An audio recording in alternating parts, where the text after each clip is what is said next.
Hai, selamat malam. Hai, Salam, Dad. apa kabar? Puji Singapura gimana? Tuhan, baik.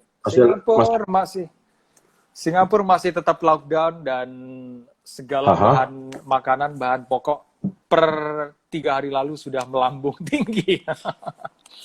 oke. Ya, karena pemerintah Malaysia membatasi untuk pengiriman beberapa bahan pokok ke Singapura. Hmm, Dan mau tidak mau, Singapura tidak punya apa-apa. Singapura kan negara yang terkenal dengan paper asset.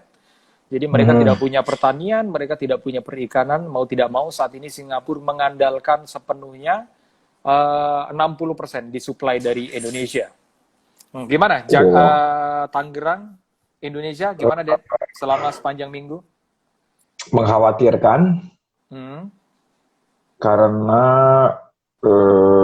setelah PSBB dan sekarang seharusnya dilarang mudik, tetapi karena tanggal 15 kemarin Sabtu hmm, hmm, apa tuh THR untuk hmm, PNS sudah dibagikan. hmm. Sekarang mereka menyerbu pasar yang masih buka, Iya, mal iya, yang iya. masih buka. Jadi Hmm, justru sangat mengkhawatirkan, sangat hmm, mengkhawatirkan karena hari ini yang positif COVID hari ini rekor hmm, hmm, dari dibandingkan sebelumnya, hmm, hmm, hmm. Nah, hmm. dibandingkan sebelumnya. Itu juga terjadi yang agak juga mengkhawatirkan dan mengherankan adalah ada beberapa daerah yang sampai terus Mhm, kemudian terpublish di beberapa akun selebriti, mereka mhm. justru menolak adanya PSBB. Itu Eh, sempat ramai. Enggak, jadi gini, Hmm, di hmm, Indonesia dari 34 frekuensi, yang paling sedikit ternyata Bali. hmm, hmm, hmm. Ya, ya, ya. Itu adalah yang paling dikhawatirkan Hmm, dengan para wisatanya di mana segitu banyak seluruh dunia datang ke ya, ya. Bali. Hmm, hmm, Tetapi hmm, ternyata ini paling sedikit. Dan hmm, hmm, sebetulnya kalau kita lihat, ini biblical. Ini hmm, hmm, Alkitabiah. hmm, Sangat hmm, Alkitab. hmm, hmm, hmm, Dalam arti, nggak tahu kenapa, nature manusia itu, PSBB hmm, itu hmm. kan banyak larangan. Ya, ya. Hmm, hmm, hmm. Tidak boleh A, B, C, D, E, F, G. Sama seperti hukum Taurat. Hmm, hmm, hmm, hmm. Betul, betul, betul, Jadi betul. semakin orang tidak boleh A, tidak boleh B, tidak boleh C, itu justru keinginan manusia untuk melanggar. Hmm, hmm, Ada hmm, hmm. apa tembok putih ditulis dilarang Hmm, dicoret. hmm, Kan hmm, orang hmm. akan akur dengan alamiah akan ambil Hmm, hmm, pulpen hmm. coret. Hmm, hmm, hmm, hmm. Kalau misalnya kaca jangan dipecahkan. Hmm, Nah, hmm, hmm. secara itu mereka akan ambil batu untuk pecahkan. Hmm, hmm, hmm, hmm. Kali ini tidak menggunakan sistem PSBB. Ya, ya, ya. Hmm, hmm, Oke, hmm. jadi mereka ini secara natural mungkin itu Hmm, hmm. juga dengan keberhasilan Hong Kong dan Taiwan. Hmm, hmm, hmm, Karena Hong hmm. Kong dan Taiwan segitu dekatnya dengan Cina, tanpa Hmm, lockdown, tanpa PSBB, hmm. mereka hanya memberitahukan kepada mereka, ini loh konsekuensi kalau Anda tidak pakai masker, Ya, betul, Anda betul, tidak betul. jaga Hmm, kesehatan, Anda tidak social distancing. Mikir hmm, sendiri. hmm, Jadi hmm, itu hmm. tapi tidak ada, tidak boleh A, B, C, D, dan menurut aku itu biblical, itu Hmm, hmm, Alkitabiah. Nah, hmm, jadi hmm, hmm. masalah sekarang adalah Hmm, apakah hmm. pemerintah Indonesia ini cukup cukup cukup biblical apa enggak? Ya, ya, betul, betul. Nah, Oke, menyikapi dengan apa yang oke. terjadi, termasuk mungkin ini bicara mungkin tentang mentality mungkin ya, mentality Ya, dan betul. tentang budaya masyarakat Ya, kita. betul. Sampai Betul. kemudian 5 hari lalu presiden Ya, kita kemudian announce di publik setelah ya, mendengar berita dari WHO, announce di ya, publik bahwa karena dengan pandemik yang terjadi, tiba-tiba mengeluarkan ya, sebuah pernyataan yang seolah-olah agak kontroversial. Pernyataannya adalah ya, Presiden menyatakan bahwa kita harus mulai membiasakan diri untuk berdampingan ya, dengan virus COVID-19. Sampai ya, kemudian Presiden Pak Jokowi mengannounce bahwa dengan pandemik yang terjadi dan WHO juga sudah menyatakan bahwa susah untuk berakhir ya, pandemik. ya.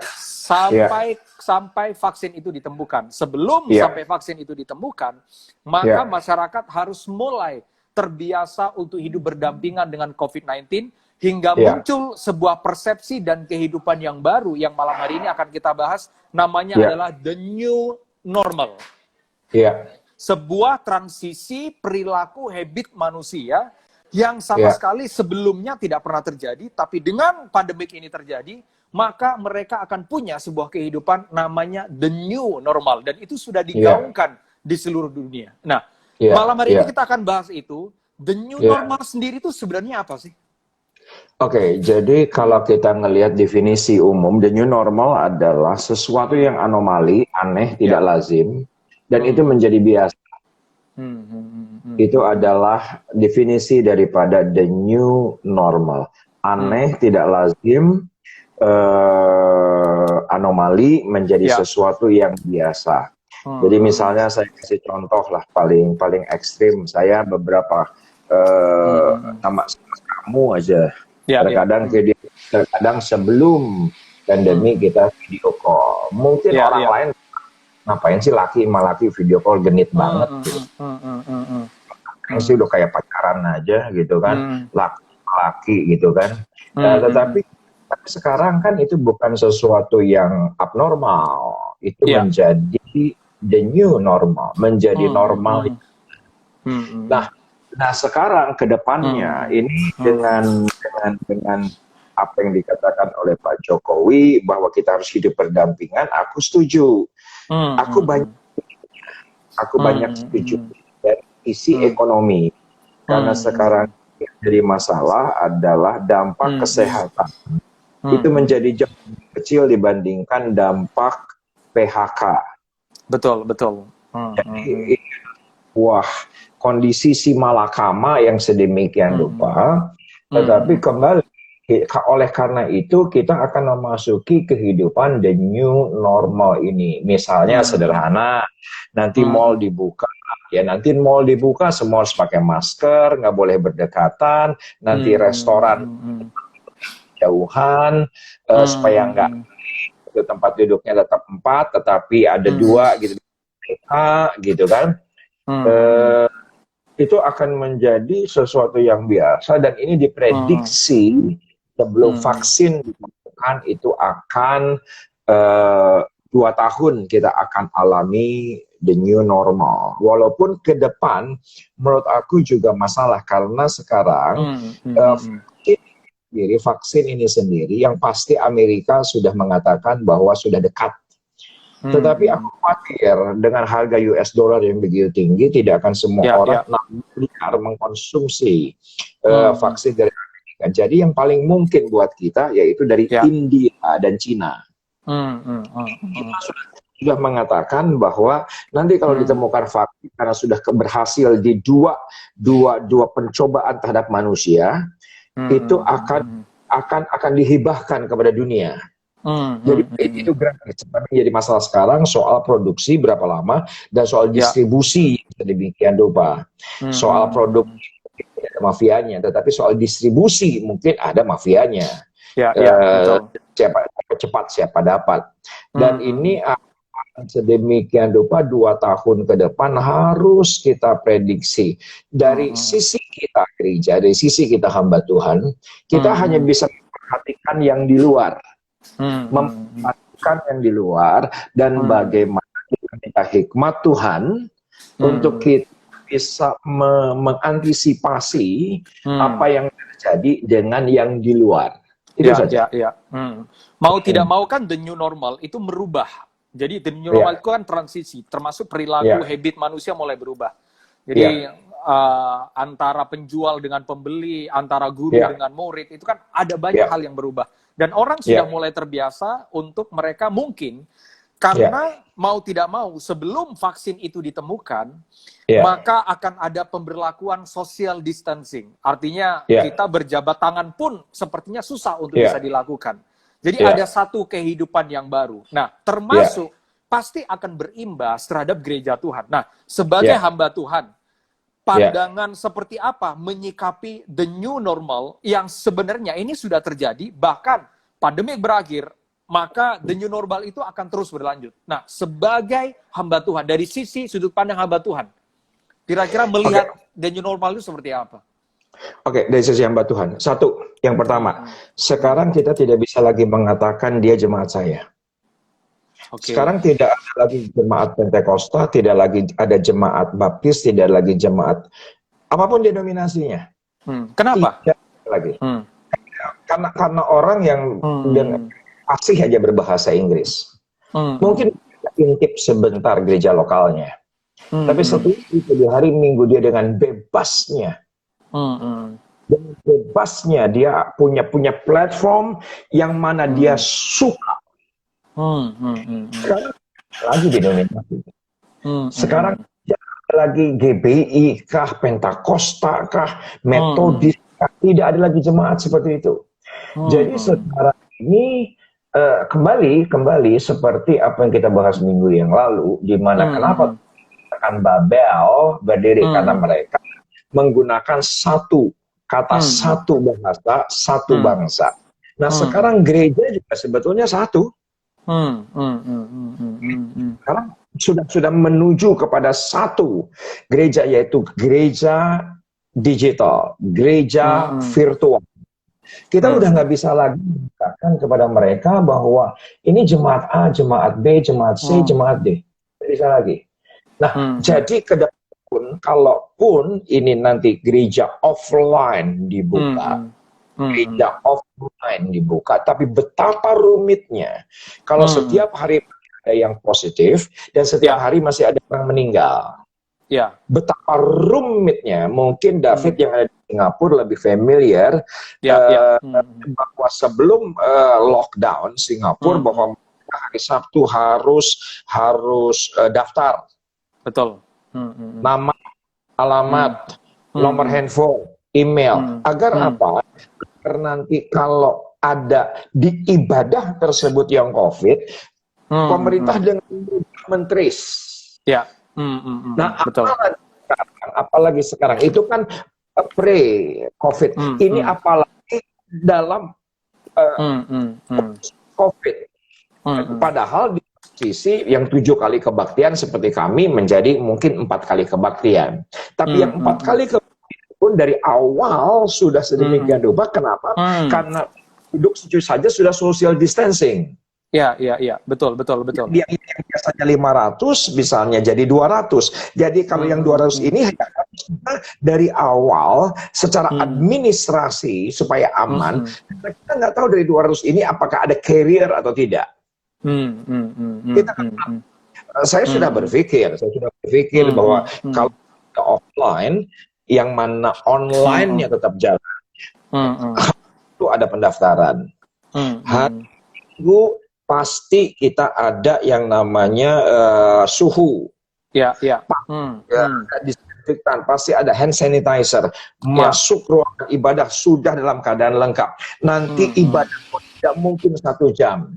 Kenapa? Karena ujian penyembahan tanpa masker itu sangat berisiko karena droplets.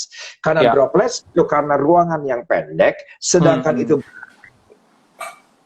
sangat berisiko sedemikian. Yang dipastikan itu pakai masker. Nah, kalau pakai masker, seberapa nyaman sih sekarang orang pakai masker berteriak memuji menyembah begitu kan?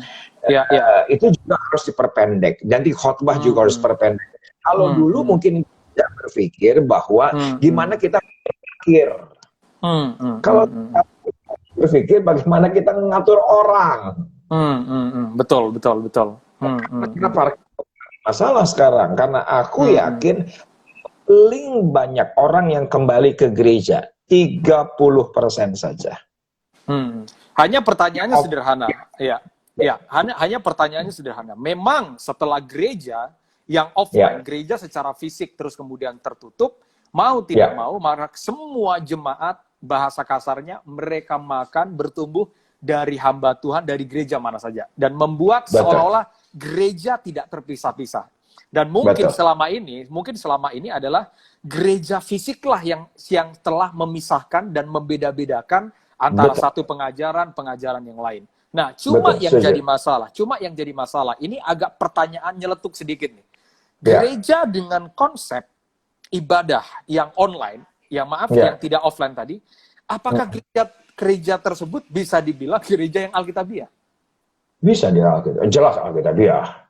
Jelas Alkitabiah. Kalau soal Alkitabiah kita tidak bisa mengatakan bahwa offline itu atau online karena ini hidup kita adalah gereja. Itu bahwa kita adalah gereja dan gereja tidak bisa dibatasi oleh gedung, oleh apapun juga. Karena kalau kita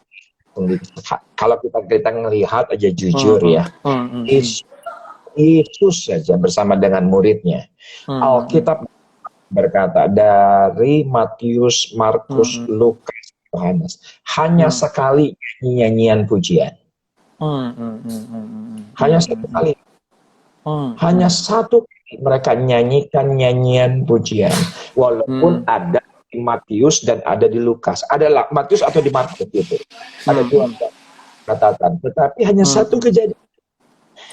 Ini juga menandakan bahwa kita ini gereja dan kita ini ada di mana saja. Jadi itu jelas. Itu bukan masalah lah. Itu bukan masalah. Tapi apakah tidak akan muncul kata jemaat akan menjadi liar? Nah, kalau soal liar atau endaknya, itu menurut aku yang pertama adalah bagaimana kedewasaan masing-masing si jemaat. Tetapi dengan uncertainty, sesuatu yang tidak apa uncertainty itu, yang tidak pasti, orang mencari kepastian secara natural, mencari kepastian secara natural. Di satu sisi demikian adanya, di satu sisi demikian adanya. Dan kalau kita melihat viewer gitu ya, atau viewer di mana di gereja online hari ini meningkat sedemikian rupa.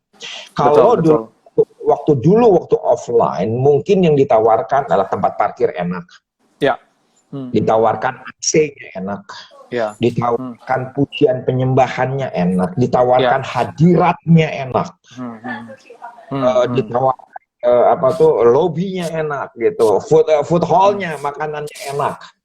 Nah sekarang saat the new normal tidak ada lagi. Dan sekarang yang konten yang bisa ditawarkan hanya satu, yaitu adalah inti khotbah. Hanya itu aja. Hanya sekarang. Karena kalau hadirat, dia omnipresence. Kita nggak bisa bilang lu di sana nggak ada hadirat, di sini ada hadirat, nggak bisa. Itu tergantung kehausan masing-masing ketika mereka ada di rumah. Dan kita juga lihat rumah itu rumah mewah kah, itu RSS kah, itu ada apartemen kah, ada lagi batasan. Sebab yang selama ini yang jadi permasalahan adalah bagi gereja Tuhan, maka jemaat itu dianggap sebagai domba yang harus tergembalakan, itu yang pertama. Dan yang kedua, gereja itu harus mesti bersekutu. Nah, dengan adanya the new normal, bersekutu secara fisik sudah tidak pasti tidak bisa. Karena ada pembatasan social distancing yang akan dilakukan. Terus yang kemudian, yang kedua, bagaimana seorang hamba Tuhan, gembala bisa menggembalakan jemaatnya, dalam tanda kutip, akan jarang bertemu dengan gembalanya. Makanya hal ini yang perlu, setidaknya begini, setidaknya apa yang jemaat harus lakukan, di tengah-tengah kondisi kita hidup dalam the new normal, sebagai hamba Tuhan, gereja Tuhan, kira-kira apa yang mesti dilakukan? Yang pasti dan paling sederhana, langsung aku straightforward jawabnya. Yang pasti punya kuota. Betul. Udah itu aja. Nggak, ini aku straightforward aja. Yang penting punya kuota. Kalau kita nggak punya kuota, juga nggak bisa apa-apa. Kalau miskin kuota, sudah repot adanya. Nah, tetapi kepada yang punya space kuota. Nah, kita masih optimis. Menurut aku masih bisa digembalakan walaupun itu tidak ada physical touching gitu ya. Tidak ada physical sentuhan. Tetapi kalau kita ngelihat ke depan bahwa serba digital, semua serba virtual. Jadi memang keadaan memaksa jemaat sekarang untuk attachment gitu, keikatan itu sendiri. Nah, itu yang sekarang saya pribadi itu sedang berpikir keras gitu, minta hikmat agar siapapun yang di luar sana punya attachment dengan kami.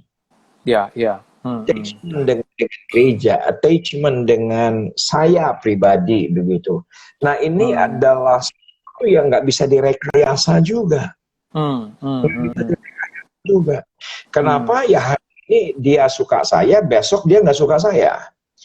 Bahkan kalau kita offline kan memang kita nggak bisa ganti pendetanya. Betul. Lu udah duduk di situ, Armstrong sudah selesai sampai doa berkat. Betul. Khotbahnya seperti apa, lu cocok nggak cocok? Kalau offline ya kita nggak bisa, tetapi kalau online itu soal attachment itu sangat krusial gitu. Attachment ini, bagaimana ikatan itu. Ya memang kita akan berkata seperti Paulus berkata, ikutlah aku sama seperti aku ikut Kristus. Di hari terakhir aku juga berpikir keras mengenai hidup ini, pelayanan ini, hamba Tuhan ini genuine-nya harus genuine, kudusnya sedemikian kudus mungkin. Aku sangat berpikir keras sekarang. Ya aku setujulah bahwa sekarang dengan berbagai macam cara, platform, kita harus kreatif, inovatif, tapi lebih daripada segalanya kita harus andalkan Tuhan. Lebih dari segalanya kita harus andalkan Tuhan, dan karena tidak ada lagi yang bisa kita andalkan. Jadi mau tidak mau keadaan jemaat sepertinya agak berubah dibandingkan gereja yang offline. Gereja offline, jemaat datang mau tidak mau pendetanya siapa, ya mereka harus dengar sampai habis. Mereka harus makan firman-Nya, suka dengan tidak suka, mereka harus dengar sampai habis. Cuma begitu berubah menjadi online, mau tidak mau jari jemaat akan didorong oleh pilihan dan sesuai dengan selera mereka. Apakah setuju dengan hal ini? Betul, mau tidak mau. Mau tidak mau itu kondisi yang sekarang kembali tadi, bahwa dari sisi Tuhan sekarang gereja satu. Nggak ada GBI, nggak ada GPDI, nggak ada Metodis, nggak ada HKBP, nggak ada Protestan. Ya gereja sekarang satu. Nah, dan sekarang juga tadi David juga mengatakan bahwa justru gedung itu yang memisahkan. Kan? Denominasi itu yang memisahkan. Sekarang tidak ada pemisahan sama sekali. Tapi minta maaf sekali nih, Dad. Ini minta maaf sekali.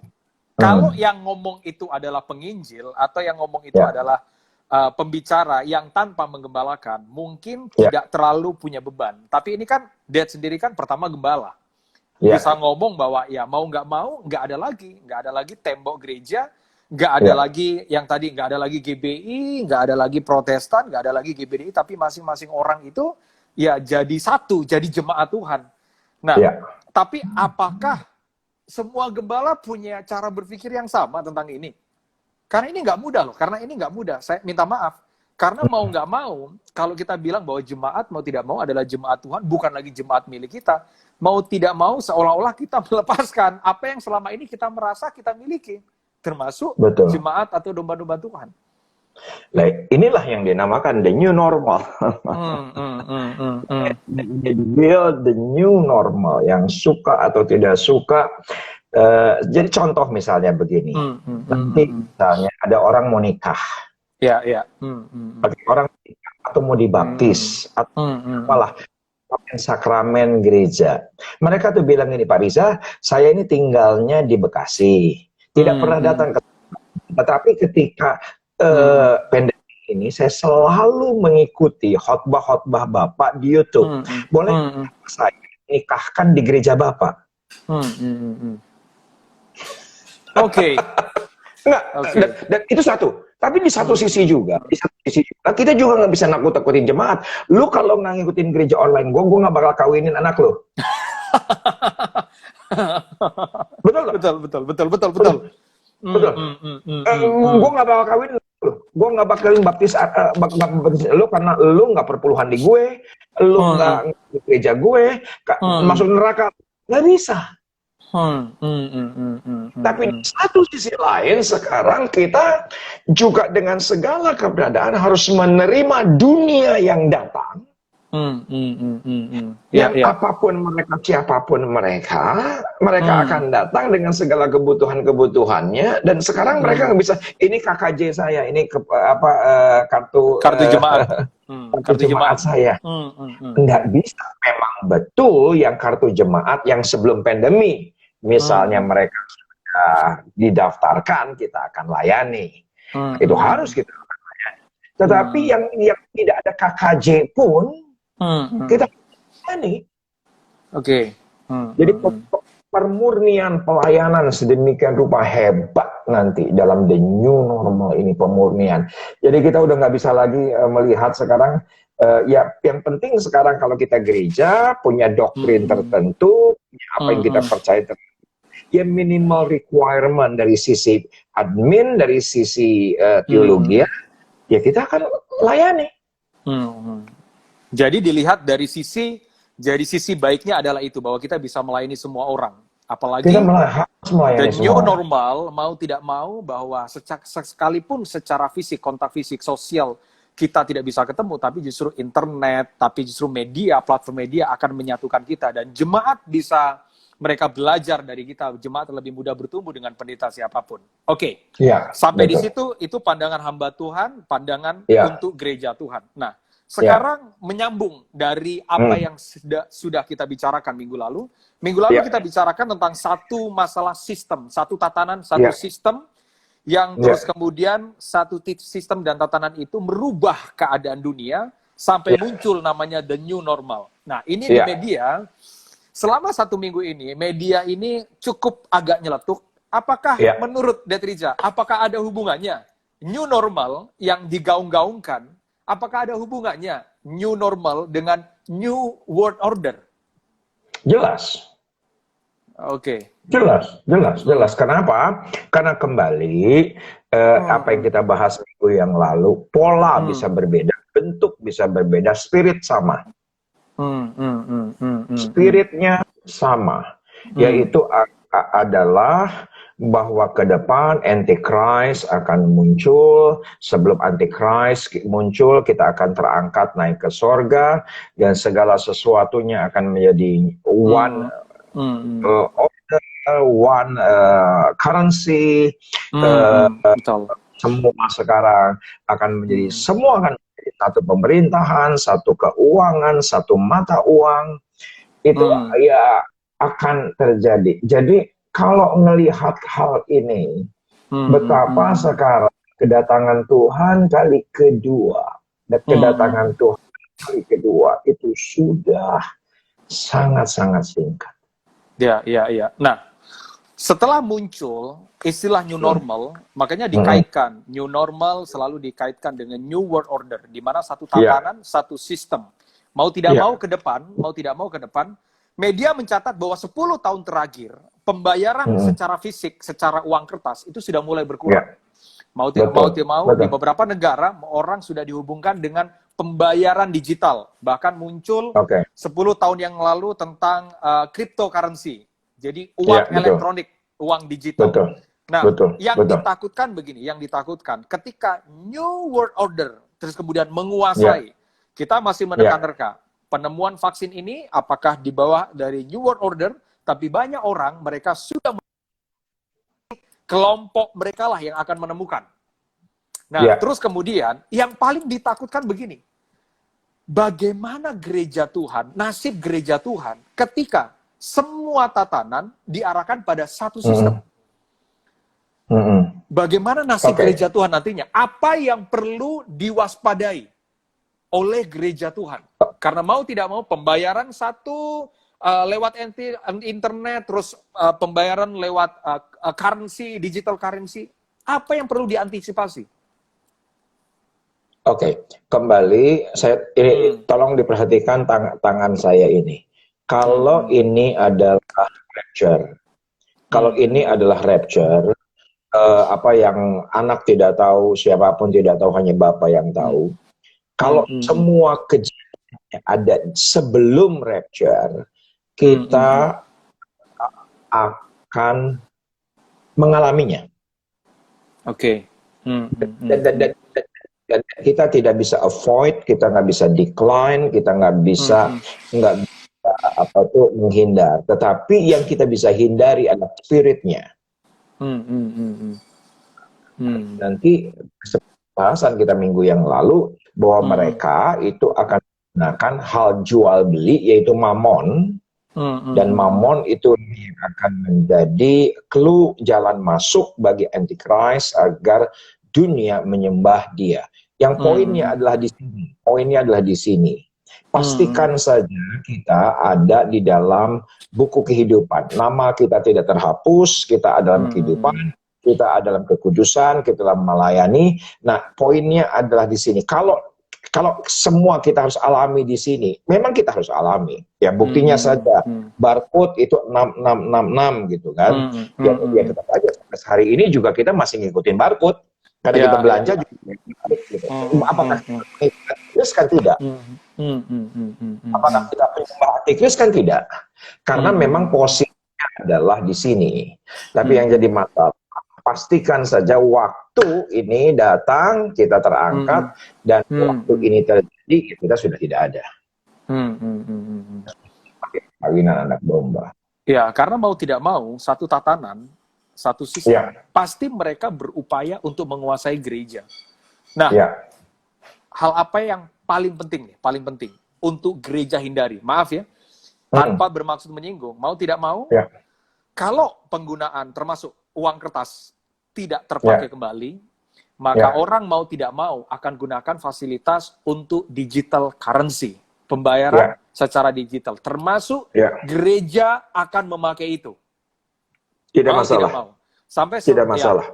Makanya minggu yang lalu kan sempat kita bahas bahwa kita pakai fasilitasnya tidak apa-apa. Yang penting hati-hati dengan spiritnya.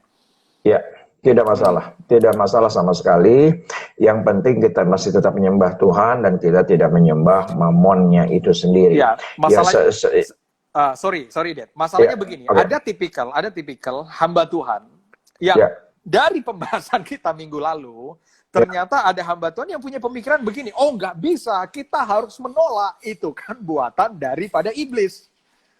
Nah, mereka tetap menolak itu, mau nggak mau, karena begini, ketika kita mengiyakan, memakai fasilitas itu, menurut mereka, itu bahkan ada yang ngomong ke saya, ada yang jawab saya secara pribadi, mau tidak mau, bahwa kita itu setuju dengan mereka. Nah, ini tolong perlu diluruskan, buat jemaat Tuhan, supaya begini, jemaat Tuhan nanti tidak rancu. Jadi tidak ada ketakutan. Karena saya percaya bahwa roh Tuhan itu membawa kemerdekaan. Saya berdoa kita lagi live begini, apa yang kita bagikan itu memerdekakan cara berpikir jemaat. Nah, tolong kasih nasihat, pendapat, apapun itu, supaya jemaat Tuhan ini nggak bingung. Karena beberapa mereka masih menolak lalu tentang ini. Oke, sekarang kembali ini kan di sini ya. Ya. Oke, kita kan ada di sini sebelum. Ya. Sekarang data dari Bank Indonesia, penggunaan ATM di Indonesia quarter 2020 dibandingkan quarter pertama 2019 itu sudah menurun 70%. Betul. Ini data Bank Indonesia. Bank Indonesia bilang begitu. Nah, berarti sekarang kita ini sudah menuju ke digital wallet. Oke, kalau dianggap digital wallet itu adalah new currency, menurut saya, apakah sekarang kita bisa menolak karena kita tetap harus makan, harus berjual beli. Yang paling kali menurut saya kepada teman-teman hamba Tuhan, yang kita tolak adalah spiritnya, yang kita tolak adalah spiritnya. Dan ini ada sesuatu yang terlintas dalam hati saya, dalam pikiran saya. Yang paling tenang hamba-hamba Tuhan. Kita ini cuma nyicipin. Kita ini cuma nyicipin karena dalam eskatologi sudah tidak lagi penting mana yang pre, mana yang mid, mana yang post. Ya. Nah, ini penting. Kalau kita perpegangan kepada pre, Saya setuju dengan hamba Tuhan itu bahwa kita tidak mungkin mengalami apa yang harus dialami oleh myth. Ngerti ya? Padahal sekarang, di zaman sekarang, kalau kita ngelihat apakah ini materai ke-1, materai kedua, materai ketiga, materai keempat. Dan kita ngelihat lagi dari simbol-simbol kitab Wahyu, sorry, artinya dari apa yang saya perhatikan, ini bukan apa yang saya katakan, apa yang saya perhatikan dari banyak hamba Tuhan, ini sudah myth. Oke. Jadi cuma nyicipin doang, tapi yang pasti teman-teman hamba Tuhan 3,5 tahun kita cuma nyicipin doang. Pada puncaknya kita terangkat. Karena eskatologi sekarang tidak lagi mementingkan mana pre, mana mid, mana post. Kalau post nggak mungkin masa kita alami semua antikris gitu. Yang sekarang yang paling dugaan yang paling penting adalah mid. Yang paling penting. Saya tidak, gereja kami adalah gereja pre. Gereja pre. Tetapi kembali menurut saya yang paling logika gitu bahwa segala sesuatu yang dikatakan oleh kitab Wahyu menurut saya itu terjadi kepada seluruh dunia. Enggak terjadi. Sekarang one currency gitu ya. Sorry ya. Apakah Korea Utara mau? Apakah pangeran-pangeran Arab mau? Belum tentu mau kok. Betul. Kita mikir aja sekarang. Kita jangan berpikir bahwa seluruh dunia. Korea saja. Apakah dia membuat currency yang dibuat oleh Amerika? Mereka bilang gini, sabodo teuing, gua punya ini currency masih punya ada nilainya, ngapain gua pakai crypto money?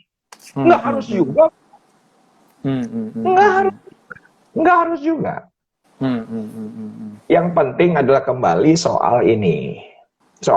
Saya nggak tahu nih, ini itu adalah pre, ini itu adalah mid, ini itu adalah post. Saya tidak tahu. Yang pasti pastikan saja kita naik terangkat ke surga.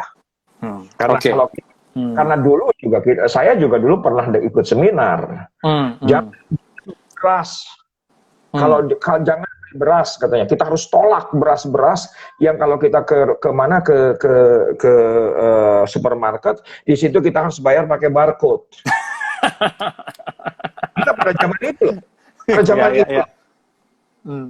pada zaman itu juga hal itu sudah terjadi gitu pada zaman itu. Kita tolak barcode, itu adalah antikris karena itu adalah lambang 666. Iya. Kita masih makan beras pakai barcode gitu kan. Soal chip gitu, kamu nggak boleh makan potato dan fish and chip karena chip itu adalah antikris gitu kan.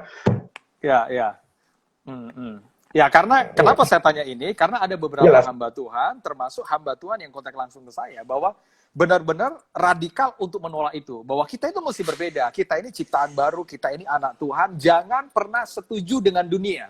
Jadi dia pakai satu ayat bahwa kita tidak boleh serupa dengan dunia. Apa yang dunia tawarkan, kita jangan pernah ambil.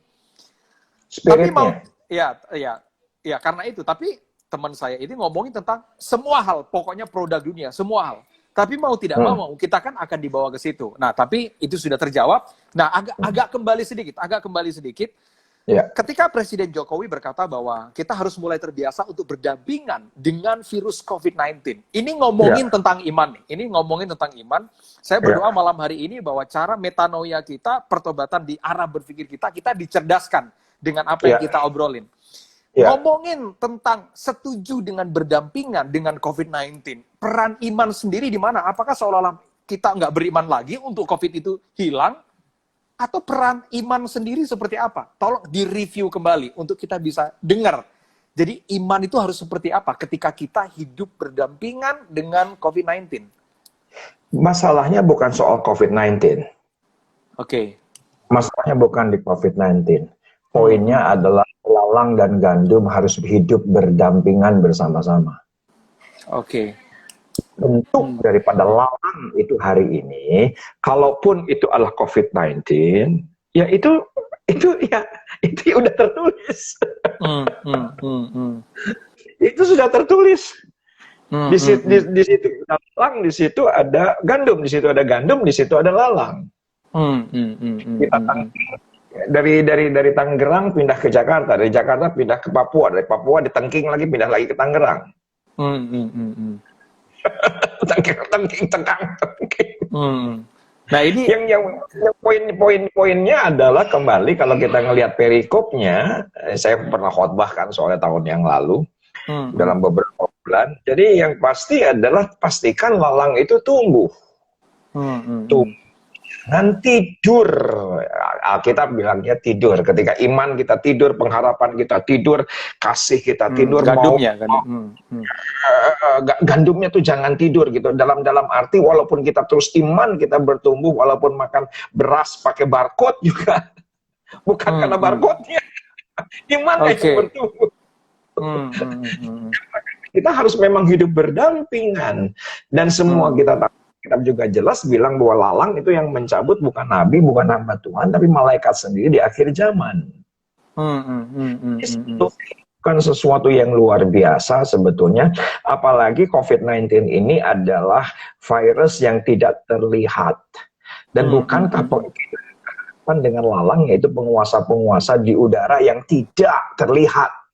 Tidak ada di kasat mata. Jadi memang sedemikian rupa. Saya ini kebetulan David dan teman-teman semua. Saya ini antara jam 10 sampai antara jam 9 sampai jam 11 saya pasti jogging dan workout. Saya pastikan kalau jam 4 sore, jam 5 sore sampai jam 6 saya juga selalu jogging. Dan saya betapa di hari terakhir itu betapa kagumnya dengan Tuhan bahwa semua firman itu digenapi hari ini. Wow. Dan penggenapannya itu nggak satu demi satu gitu ya, tapi Tuhan bener kan nggak ada yang saya deny, tidak ada. Ya Tuhan benar. Nggak ada kita bisa tolak gitu ya dengan keadaan pandemi ini. Tetapi kembali sekarang ini mengikuti the new normal itu yang paling penting buat saya, buat kita semua itu jangan mengeluh. Ya. Jangan mengeluh. Sorry kita dari tadi belum buka ayat nih. Ya. Aku mau buka ayat Pengkhotbah 7 ayat yang ke-10. Ya. Pengkhotbah 7 ayat yang ke-10. Pengkhotbah 7 ayat yang ke-10 soal hikmat yang benar. Ya. Ayatnya tuh bilang begini, janganlah mengatakan mengapa zaman dulu lebih baik daripada zaman sekarang. Ya. Karena bukannya berdasarkan hikmat engkau menanyakan hal itu. Pasti ini hikmatnya hikmat dari Tuhan. Alkitab bahasa Indonesia masa kini itu karena yang menanyakan ini orang dungu, orang bodoh. Mengapa dahulu kok lebih baik dibandingkan zaman sekarang? Saya begitu yakin ini ada konteksnya bangsa Israel yang mana di Keluaran kalau nggak salah mereka tuh bilang gini sama Musa, kita di Mesir nih makan daging. Ya. Kita nih di Mesir nih makan enak. Kita di Mesir ini kita nih makan yang luar biasa gitu. Ngapain kita harus keluar dari Mesir? Mendingan kita mati di Mesir katanya. Kan zaman dulu kan dibandingkan zaman sekarang. Itu orang dungu. Itu orang bodoh yang tidak berhikmat. Yang mengatakan dan Alkitab juga dengan jelas berkata dalam kitab Pengkhotbah, kita ini jangan terlalu saleh, jangan akhirnya kita kehilangan hikmat itu sendiri gitu. Karena kita nggak bisa menghindari apa yang terjadi di luar karena kembali ini kita ada di sini nih. Kita masih ada di sini, kita nggak bisa deny, kita nggak bisa tolak, kita nggak bisa apapun. Yang penting kita pastikan saja kita menanti-nantikan Tuhan, kita berjaga-jaga, dan nanti ketika datang kali kedua, dia akan menjemput kita di awan yang permai. Masih ingat gak beberapa tahun yang lalu ada meme dari presiden kita yang 32 tahun memerintah? Zamanku lebih enak zamanku toh, ya. enak zamanku toh, gitu kan. Nah, orang yang ada dalam the new normal itu harus sedemikian rupa, jangan mengeluh dengan keadaan. Dan terus terang, sorry kepada teman-teman, beberapa bulan ini, 2 bulan saya ada di rumah, saya terkadang mengeluh. Saya terkadang mengeluh. Yang saya keluhkan itu bukan soal makan minum ya, sesederhana apapun kita bisa makan dan minum. Tetapi yang saya anggap diri saya tuh gagal. Saya ngomong sama Tuhan hari ini, saya ngomong sama sahabat saya tidak pernah juga koneksi dengan orang-orang yang menguatkan saya, dan saya bilang gua nih lagi drop luar biasa. Gua ngedrop biasa. Saya bukan drop bukan soal makan minum, tetapi sepertinya apa yang saya tuh membuat saya nggak berdaya karena tidak bisa dikeluarkan gitu loh. Oke. Yang mana dulu kita sedemikian rupa karena terbuka sedemikian rupa, kita bisa eksplor apa yang kita bisa, apa yang kita mampu untuk gereja, untuk kerajaan sorga. Sekarang kita hanya satu kata, lewat digital. Dan itu memenjarakan saya. Kemarin saya sampai titik terendah, Tuhan, aku sampai beberapa kali nangis gitu. Tuhan, sampai titik, buat apa ya gue hidup ya? Buat apa saya hidup? Buat apa saya? Oke, buat keluarga. Toh Tuhan juga pelihara keluarga saya. Ini sorry, ini bukan curhat, Tetapi tadi malam saya tuh doa sama Tuhan. Karena ini doa Tuhan buktikan bahwa aku ini masih ada guna dan maksud dan tujuan Allah dalam kehidupanku, gitu kan. Sorry, saya cuma mencoba telanjang saja bahwa teman-teman punya persoalan, bukan hanya teman-teman yang punya persoalan, saya pun punya persoalan dari sisi saya. Dan saya mau coba jujur kepada teman-teman betapa kita dibuat tidak berdaya sedemikian rupa sampai sebuah titik tadi malam, Tuhan tolong dong buktiin dong lu tuh ada. buat gue pribadi gitu, bukan buat gereja, bukan buat keluarga, buat gue pribadi. Dan terus terang tadi siang saya dapatin jawaban Tuhan, tadi sore saya dapatin jawaban. Waktu jogging nangis. Dalam keadaan wow, Tuhan tuh hadir. Kita nggak bisa bilang bahwa zaman dulu waktu pelayanan banyak. Bukan soal uang, itu relatif. Tetapi mana diri kita ada hadir untuk orang lain, ya betul. Itu seperti hari itu kok nggak bisa gitu. Ya. Berbatas gitu. Kok dibatasi gitu. Dan itu membuat 2 hari yang kemarin saya ini ngerasa tidak berdaya sedemikian rupa. Betul. Bersyukur kita bisa IG live, thank you David. Kita bisa orasi apa yang ada di pikiran kita untuk jadi berkat buat lain gitu. Terus terang. Kalau bikin IG live, harus kalian. Harus kalian yang bikin IG live dengan segmennya kalian. Karena bukan kita yang baby boomers, undang kalian. Basi. Justru kalian yang harus punya hikmat. Karena ini adalah eranya kalian. Saya kasih contoh. Saya jujur saja. Ada seorang teman bilang begini, Kang, sekarang ini ada platform namanya YouVersion. Oke? YouVersion. Yang aku nggak tahu. Aku tanya sama Keisha anakku, Keisha tahu YouVersion? Tahu. Oke. Jadi itu kayak apa? Jadi Papa cuman bikin renungan 3 paragraf. Dan Papa tahu yang berbahasa Indonesia, yang sudah login, yang sudah download YouVersion 4,5 juta orang. Lebih daripada yang follow kita. Follow kita ribuan. puluhan ribuan. Yang YouVersion ketika kita cuma renungan singkat saja 3 paragraf itu akan menjadi berkat bagi 4,5 juta. Wah, aku lebih semangat lagi. Semangat lagi. Ini bukan soal uang loh, karena memang nggak dapat uang. Memang nggak dapat uang. Tetapi keberadaan diri kita ini itu untuk apa gitu? Yang hidup cuma 1 kali ini untuk apa?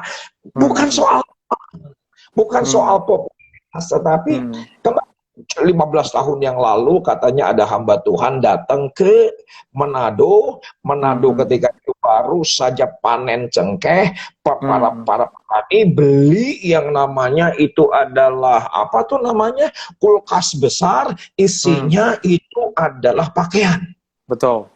Nah, kulkas maksud dan tujuannya dibuat oleh pabrik kulkas untuk pendingin. Betul. Bukan untuk membeli pakaian. Saya sadar diri saya. Nah, ini the new normal ini kita harus lentur sedemikian rupa. Yang akhirnya setelah IG Live ini saya akan rapat Zoom dengan teman-teman. Mereka bilang gini, Pak Riza, nanti di YouVersion ya nama Bapak ya? Nggak mau. Nanti nama gereja ya? Nggak mau. Nama kalian. Kalau saya harus isi renungan, voice note, saya oke. Tapi ini platformnya kalian. Tapi ini juga jadi masalah. Setelah PSBB, yang 45 tahun ke bawah itu kan akan kembali ke pasar, kembali ke market, kembali ke bekerja. Nah, sekarang kita harus berpikir algoritma, kapan mereka ada di rumah. Kapan mereka bisa melihat platform-platform media yang ada begitu. Karena kalau kita melihat YouTube, waduh, kalau YouTube udah welcome to the jungle. Wah, itu kompetisinya kalau kita ngelihat dari sisi kompetisi udah luar biasa. YouVersion ada platform lagi yang lain. Kita harus generate market, kita harus generate people gitu, di mana kita bisa hadir di mana saja. Aku nggak bisa hadir. Itu David, itu teman-teman gitu, yuk sama-sama gitu. Motivasi banget. Nah, oke, ini menyambung ke pertanyaan terakhir ini. Ini menyambung ke pertanyaan terakhir, pertanyaan selanjutnya. Nah, ketika kita mesti harus berdamai, hidup berdampingan dengan COVID. Oke lah, sekalipun bukan itu, tapi spiritnya yang perlu kita hati-hati, karena dia masih pakai cara yang sama, cara berbeda tapi spiritnya sama. Nah, mau tidak mau kita berdampingan, mau tidak mau gandum akan berdampingan dengan ilalang. Bagaimana caranya supaya gandum itu tidak mati? Jangan sampai gandum itu semakin terhimpit, semakin terinjak dengan ilalang. Ini ngomongin banyak hal, ngomongin tentang masalah spiritual, ngomongin tentang masalah yang rohani, tapi juga ngomongin tentang masalah yang jasmani, tentang kebutuhan. Karena kebutuhan, mau tidak mau, itu akan berimbas kepada masalah yang rohani. Orang bisa ngomong, orang tetap berpegang pada Tuhan. Tapi bisa saja ketika terhimpit, ketika ilalang itu menghimpit, maka mau tidak mau karena kebutuhan, maka rohani pun mereka akan tinggalkan. Nah, bagaimana cara ini khusus bagi jemaat Tuhan? Bagaimana cara supaya gandum itu tidak terhimpit, gandum itu tidak terinjak, hingga pada akhirnya gandum itu mati? Oke, jadi kembali, saya tetap berpegang karena sebagai hamba Allah, sebagai rohaniawan, kita tetap harus berpegang apa yang dikatakan oleh firman Tuhan. Sorry, aku agak sedikit koreksi. Bukan yang jasmani yang mempengaruhi yang rohani. Rohani mempengaruhi yang jasmani. Ingat ketika tangan Musa naik, Yusuf, tangan Musa turun, Tuhan kalah. Apa hubungannya tangan sama orang perang? Jadi kalau rohmu menang, jasmanimu pasti menang. Roh kalah, jasmani. Nah, sekarang bagaimana roh itu kita menang? Menurut saya, sekarang ini ada satu kata yang kita harus perhatikan, yaitu adalah dengan kita berdialog. Bagaimana cara kita berdialog? Bagaimana kita mengantisipasi dialog kita? Nah, saya akan perpendek lagi.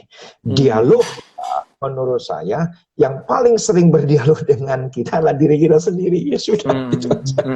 Dan tahu diri kita sendiri gitu. Kita nggak tahu istri kita, nggak tahu apalagi gembala kita. Kita nih paling tahu diri kita sendiri, kelemahan diri kita, paling tahu diri kita sendiri. Nah ini menarik, ini menarik. Tadi saya punya pengalaman menurut aku indah.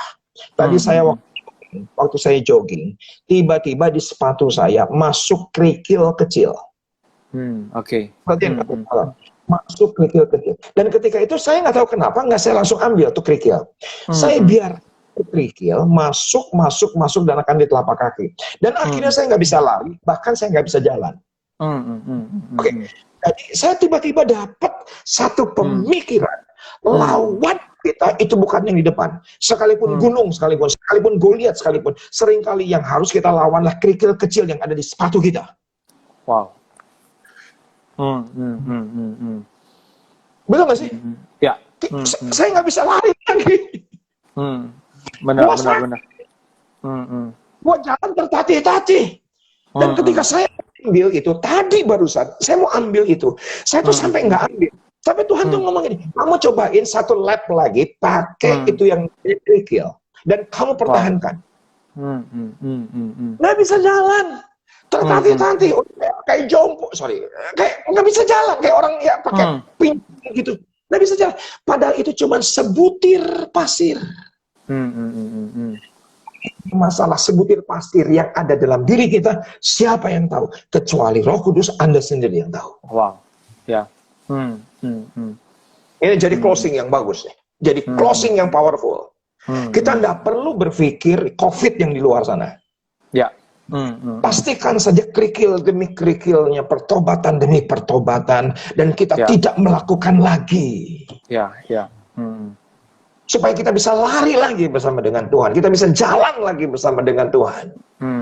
Oh, aku bersyukur, nggak tahu kenapa tuh kerikil bisa masuk. Udah 2 bulan gue lari nggak pernah kerikil masuk, tiba-tiba tuh kerikil masuk, dan itu kerikilnya kecil banget. Kecil banget. Jadi bukan masalah gunung yang di depan, masalahnya kerikil yang di dalam sepatu loh. Jadi kita perlu waspada ya terhadap kerikil yang kecil. Waspada. Dan cepet-cepet keluarkan. Ya. Baik, waktu kita tinggal 35 menit, Dad. Terima kasih buat teman-teman yang sudah gabung. Kita akan lanjutkan nanti minggu depan di waktu yang Tuhan inginkan. Dan boleh minta untuk kita bisa closing dalam doa. Oke. Bapak terima kasih di dalam nama Yesus, anugerah-Mu memampukan kami, memberikan wahyu, memberikan hikmat untuk kami keluarkan kerikil-kerikil kecil yang ada dalam sepatu kami, agar kami semakin indah seperti yang Tuhan pikirkan kami indah adanya. Amin. Materaikan agar kami terus bertumbuh, lalang tetap akan bertumbuh di sekitar kami, tapi kami